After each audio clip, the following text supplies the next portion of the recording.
otherwise known as loose women.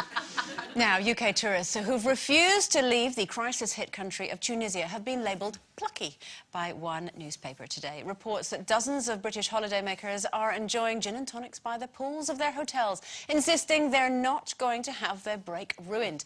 One pensioner, Jim Dunbar from Yorkshire, said, "I'm on holiday, no beggar's going to stop me. I'd rather stay here than be in rainy England."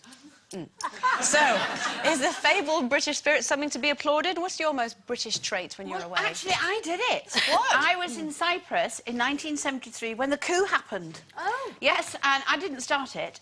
And the thing is, so we were shift from Famagusta to Limassol, and my cousin lived there, and I was in his flat, and there were machine guns and bombs going off, and I remember saying to my grandma, "Do we have to go because I've got a new bikini?"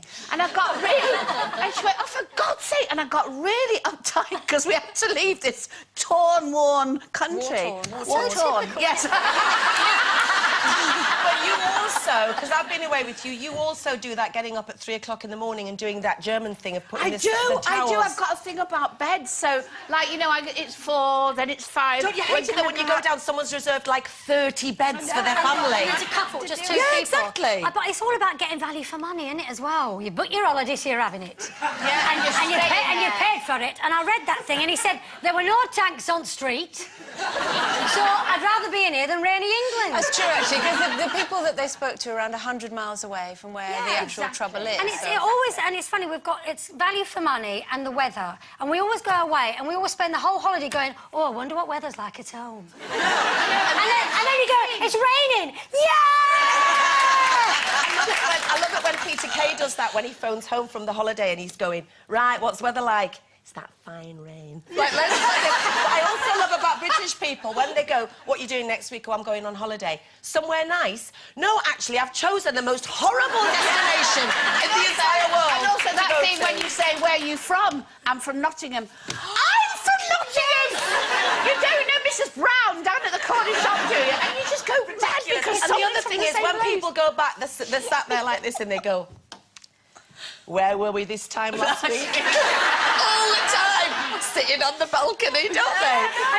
And whenever us Brits see a plane, like we're in England, I always sit there and I always go, I did it the other day, I went, "Oh, I'd give anything to be on that." And Paul went to me, "It's going to Heathrow!" Or, like my dad does, is talks in the accent of the person speaking the language. "Excuse you, could you tell me how to get..." I go, "Dad, you're English!" I've got 2 phrases that always come out every year wherever I go on holiday, and it's a Spanish thing. I always say, "¿Habla usted inglés?" Which means, "Can you speak Spanish?" And they, of course, go, and I go, "I was just checking." One of the best ones that Denise and I had, we went to Bangkok and we were at this enormous temple. I mean, so enormous, wasn't it? Yeah. And we got to the very top, and this girl turned around and said, "Not on Loose Women today." And we went, "Oh my God, come on, Sherry, quick!" I must admit, you know, when you're talking about British traits abroad, it's the queuing thing. You know, everyone in Britain queues. Even, you know, if they just see 2 people standing one behind each other, they'll join it. But it's when you're at the breakfast queue or the dinner queue, if it's like a buffet thing, and if somebody butts in, the British will just say that's their plate. They'll just go like that. And sit, and then look at the person behind and go... but not say a word. And the other thing we always do, whenever you get freebies on holiday, either it's little soaps or it's them little chocolate mints on the pillow, we don't use them when we're there. I know. We put them straight in the case. Big old bag of Elizabeth Shaw mints for someone at Christmas, you know. And the shampoos, sweep them all in, sweep them all in.